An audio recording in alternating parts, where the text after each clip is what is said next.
Hey guys, what's up? It's Abigail May here, and for today's video, I am going to be talking about marriage.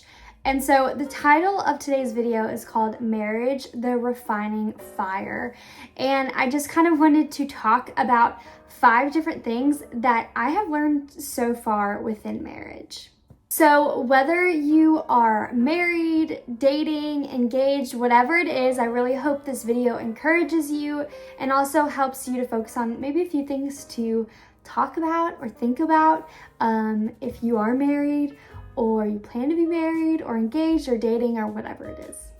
So I do want to preface this video with a few different things. First of all, I've only been married about a month and a half now, and I want to clarify that I do not know everything there is to know about marriage. I have only been through a month of it, so I am not here telling you guys this is everything that I learned. I know all about marriage. I know exactly what you need to know. However, I do believe that even though I've only been married a month, I do believe that I can grow and I can learn and I can gain wisdom from that month. And so everything that I'm sharing with you guys today are the things that I have been growing in, have been learning, the Lord has been convicting me about. And some of these things that I'm sharing with you guys are stuff that I either still struggle with or I'm still trying to figure out what all of this looks like. So with all of that being said, let's get on into today's video. So I just grabbed myself a cup of coffee, and right in front of me I actually have my laptop with all my notes. But yeah, so one of the main reasons why I wanted to say that this video or that marriage is the refining fire is because it is. I've always been told ever since a young age, ever since, being a young age that when you get married, like the nasty side of you will come out, and there'll be things about yourself that you'll notice that you don't necessarily like or you've never noticed before. And that's just kind of the part of marriage. And that's why I called it refining fire, is because it's refining you. It's making you better. It's building you up. And it kind of reminds me of, in Proverbs, I want to say 17, it says, as iron sharpens iron, so a friend sharpens a friend. So one of the first things that I recognized within Gentry and I's marriage were expectations. I was always told, just in general within life, to never set expectations because expectations always can lead to disappointment. And it's good to set like standards or guidelines, but honestly, expectations do create some disappointment in life. And sometimes our expectations don't always fit with our particular lifestyle. So I'm going to give you guys a story of what I mean by this. So I don't really have a lot of expectations. I was very clear before we got married, like, hey, let's sit down and talk about things we expect or expectations that we have, because I didn't want to come into a marriage having all these expectations and all these, I guess, like things that Gentry had to fulfill or things that I had to fulfill that we didn't know about. So I wanted them to be communicated very clearly with one another. And one of them kind of snuck up on me that I didn't realize I would have until we came back from our honeymoon, obviously. We came back to the real world, doing our thing. And as soon as we came back, we had to literally like, I don't know, what's the word? Like, we got busy right away. We had things going on in the evenings. We had places to be. Like, we were busy for probably the first 2 or 3 weeks after getting married. But with the busyness, I had an expectation that Gentry would be home at a specific time every night, and we would have the whole evening together. Well, we eventually realized that wasn't the case. If you guys don't know already, we both work in ministry. He works in student ministry, I work in kids ministry, and if you guys are aware at all of what ministry is like, it's not a 9 to 5 type of job. For me, like it was a really hard pill to swallow when it was like, hey, like Gentry's probably not gonna get home at 5 every single night. Like we have things to do, like we have different things in the evenings that we have to be at. And so I had this expectation that we would go to work, come home, and like that was that.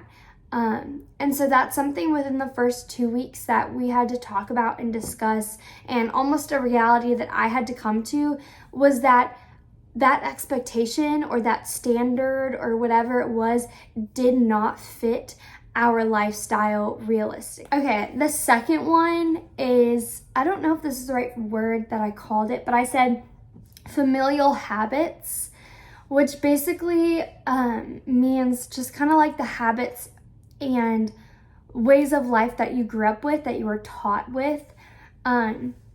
Something that Gentry and I have come across within the last month, and me specifically, is I knew that, like, obviously, like, when you come together, you're taking two households, two different ways of being raised, and you're coming together and making a household yourself. And, like, I knew of that, but I didn't know exactly what that would mean, and, like, how that would play out for Gentry and I. And so something I just recognized really fast was that just because my way of doing things is not how Gentry grew up doing things doesn't mean that his way of doing things is wrong, nor are my ways of doing things wrong. It just means that's how we grew up, that's how we were raised, those are the habits that we have formed. And so because of that, when we come together, like sometimes, and it's always little things, sometimes like ways that Gentry has done things, I'm like, wait a second, that's not how you're supposed to do it. Like, let me show you how you're supposed to do it.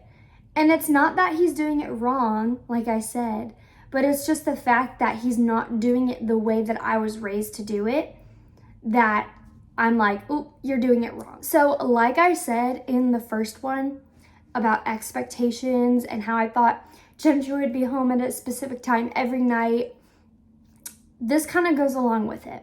So you're going to get in a busy season no matter where you're at. So for Gentry and I, we're about to start school together. I'm going to start school. I'm going to be commuting. I'm going to be working. I am going to be doing a lot of different things. Gentry's just going to be working. So our life is about to get a lot more busy than it normally is. And so we decided as a couple prior to marriage that we were going to have a set date night, which means one night a week we spend it together pretty much without our phones. We're not going to be texting, scrolling, Instagram. I will say I do struggle with that, but the whole goal is to spend intentional time together. So Gentry and I decided that Friday nights are our date nights. We might go to the movies. We might go to putt-putt. We might stay in and watch a movie, and I might make a really awesome meal or something. I know last weekend we did a Harry Potter like movie night. So we took the mattress and put it in the living room, and I made like some really awesome orange chicken, and I bought his favorite ice cream, my favorite snacks, and we just watched a Harry Potter movie together without distractions and ate our favorite snacks. So that was our date night that we had. Now, it doesn't have to be the same night every single week or anything like that, but just having a set date night is very helpful. So I know that it's going to really fill up my cup starting in the fall when I start with school. Like, I'm going to be super, super busy Monday through Friday, or actually I should say Sunday through Friday, nonstop, just going to different things and probably not having much time with Gentry. So that date night is so helpful for our marriage. And like I said previously, like when we came back from our honeymoon and it was go, go, go, with work and the things that were going on with church, having that date night set really helped us to be like, okay, like even though we're not getting a lot of time right now together, we can look forward to Friday or Saturday to have that date night together, to be able to spend that time together that we may not be getting right now. Okay, this one is, I might lean back for this one. I'm gonna sit a little bit farther back. I want to talk about finances. Actually, you should talk about finances. So whether you already are married or engaged, sit down and talk about finances. Honestly, for some people, it may be a really stressful conversation. It was always a difficult conversation, but I knew that was something that we had to have. So even though I don't like the conversation, I was the one that was like, we need to talk about what our finances are gonna look like when we're married, how much we're making, all that stuff. So asking yourselves the questions like, who is a spender, who's a saver? So like, I am the spender in the relationship. Asking yourself those questions are really great. Sitting down together and creating a budget and expenses sheet. We actually did that. I did that the other day. I sat down and typed out the total of what we get paid twice a month.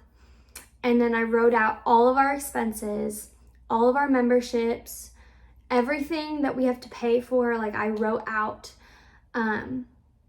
because I know that like, I don't want to have to be like, oh, what did we spend our money on this month? Where's our money going? Wait a second, what'd that $12 go from? So I can have it written out, okay, like I know that every month at this time, my Disney membership is going to take my money or whatever it is, like something like that. So sitting down together, doing that, this was really helpful for us, and it's going to be helpful when we get busier. But we do need to see where our money is going and how much of our money is going into what category. So like I sat down and I was like, okay, groceries. How much do we typically spend on groceries? So I wrote that out. And then I wrote out, okay, how much do we want for like gas money, which is a really big thing come the fall. I'm going to be traveling 10 hours a week. I know it sounds crazy, but I'm doing it. So I have to like budget out our date night money, our spending money, our membership money, all of that stuff. So writing that out. And while I do make a little bit of money, Gentry, I would say, is the main financial provider in our relationship. He makes the majority of the money because I'm part-time, he's full-time. So just sitting down and talking about those actually has been really So thank you guys so much for watching this video. I hope it gave you some encouragement, maybe some questions, maybe it even was like, oh, like that's very helpful. But I really do hope that this was an encouraging video for you guys. But I will see you guys next week. Thank you guys for watching.